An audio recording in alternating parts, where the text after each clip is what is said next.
Pag-uusapan. Tinanggal niya bigla yung panty ko. Mga sikretong dito mo lang mapapakinggan. Top Secrets. Top Secrets. Top Secrets. Top Secrets. Hi Kabisyo, it's me DJ Rocketera and welcome to the program Top Secrets. Kung saan pwede kang makapagbahagi ng iyong pinakatatagong sekreto. Ito ang programang hindi ka huhusgahan bagkos ikaw ay pakikinggan. Ang programa sa radyo na nagpapatunay na merong taong hindi mapanghusga. Ako yun. Well, listen and we don't judge. Challenge sa TikTok, meron din sa radyo. Anyway, meron na po tayong top secret sharers mula sa kabilang linya. I-welcome na natin siya. Hello, good evening to you. Hello po. Magandang gabi. Anong pwede naming itawag sa'yo? May na lang po. May, ilang taong ka na? 26. 26. Sang lupalop ka naman galing, May? Cagayan Valley po. Cagayan Valley. Sige, hindi na ako magpapatumpik-tumpik pa. May, ano ang top secret mo? Ang sikreto ko po, may 9 years boyfriend po ako na matagal na, pero hindi po niya alam na may mga naka-fling po ako, ganun, may naka one night stand po ako, na wala po siyang alam. So hanggang ngayon, wala po siyang idea na ganun nga po na may nangyayari din sa akin. Ito bang boyfriend mo ay nasa malayong lugar? Ano ba ang klase ng relasyon na meron kayo?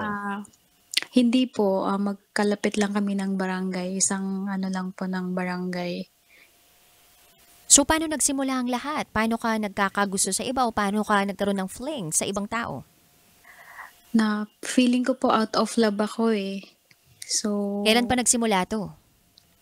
nung ano po, 5 years. Nung tumungtong ng 5 years yung relationship ninyo? Opo. Na ano po, na ano na ako sa ugali niya minsan. Bakit ano bang ugali niya? Parang ano po, napaka-sensitive, ganun po. Parang nawalan na po ako ng gana na mag-stay sa kanya, ganun. Lagi po kaming nag-aaway. So parang iniisip ko po na i-give up na lang siya, pero hindi po ako makapag-give up kasi hindi ko po alam kung paano ako mag-isa lang na hindi siya kasama. So, Magkasama ba kayo sa isang bahay? Hindi naman kayo Hindi nag-live-in? hindi naman po. Nasanay lang po ako sa 9 years na siya po yung kasama ko lagi pagka may kailangan ako. Kasi nag-online business po ako. Siya po yung kasama ko nagde-deliver, gano'n. So, gusto ko po siyang sabihan na maghiwalay na kami na tama na kasi ganito niloloko ko na siya. Pero natatakot po kasi ako na mag-isa lang na hindi po siya kasama sa future ko.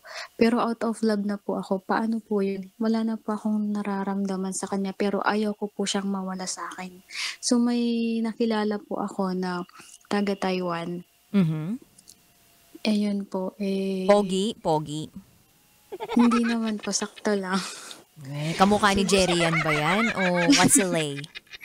Yun po yung gusto kong sana makatuluyan as a boyfriend. Pero hindi ko po maiwan-iwan yung boyfriend ko ngayon kasi takot nga po akong mag-isa. Ayaw ko pong give up yung 9 years. Ayaw ko po magsimula sa zero. Pero nakokonsensya po ako every time po na may nakaka-fling po ako, ganun. Kumbaga, sigurista ka, ayaw mo talagang mawalan ka. Ganun ba yun?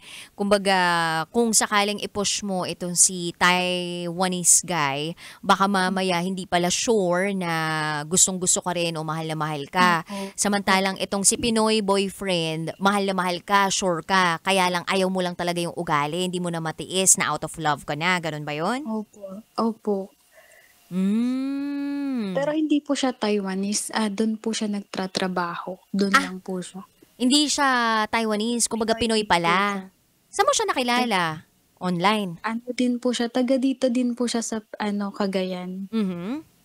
Opo.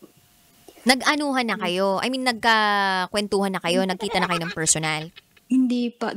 Nakikita ko siya nung college po, pero ngayon ko lang po siya kasi nakilala na nakakausap lang, pero hindi pa po siya umuwi. Pero yun po yung gusto ko siyang maging boyfriend po sana. Kaso, yun nga po, natatakot pa ako mag-take risk na i-give up ko po yung 9 years para lang sa kanya. So, at hindi rin po niya alam yung 9 years, yung Taiwan, taga-Taiwan po na may naka-fling din po akong iba na nakaka-fling. Yun po yung problema sa akin na mabilis lang akong sa ibang lalaki. Pero, hindi naman po yung nakikipag-sex. Meron po akong tawag dun yung nakipag-inuman po kasi ako, tapos may friend po kasi ako na na nakapag one night stand po kami, and hanggang ngayon wala pong nakakaalam nun. So ako lang po yun.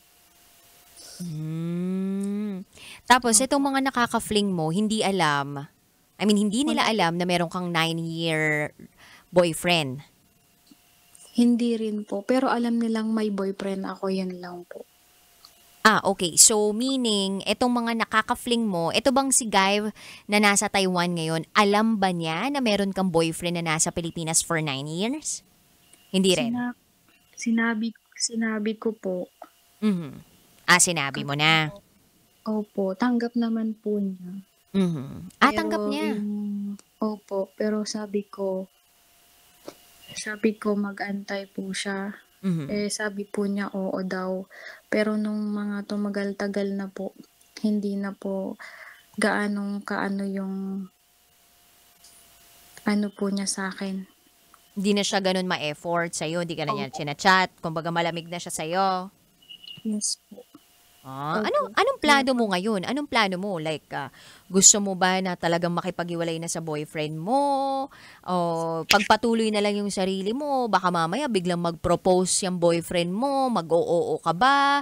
Dahil naaawa ka lang o dahil naniniguro ka na may makakasama ka sa buhay mo? Naiisip mo ba yun? Yung boyfriend ko po kasi ngayon, ma'am, wala po siyang trabaho ngayon.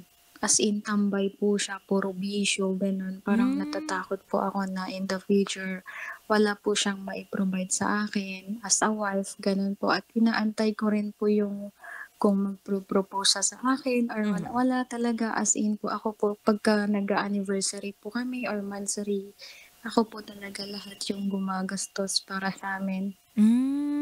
Okay. Kaya, minsan po na ko po sa ibang lalaki na nag-e-effort sila sa akin, nagbibigay.